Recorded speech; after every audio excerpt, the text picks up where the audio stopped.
விதைப்பவருக்கு விதையையும் உண்பதற்கு உணவையும் வழங்குபவர், விதைப்பதற்கு வேண்டிய விதைகளை வழங்கி அவை முளைத்து வளரச் செய்து அறச்செயல்களாகிய விளைச்சலை மிகுதியாக தருவார். தூய பவுல் கொரிந்தியருக்கு எழுதிய 2ஆம் திருமுகம் அதிகாரம் 9 10வது இறை திருவசனம்.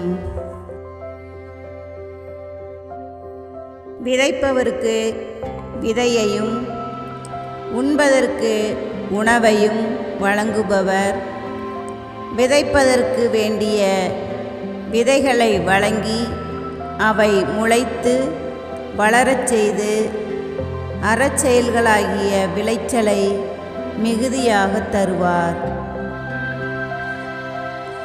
தூய பவுல் கொரிந்தியருக்கு எழுதிய 2ஆம் திருமுகம் அதிகாரம் 9 10வது இறை திருவசனம்.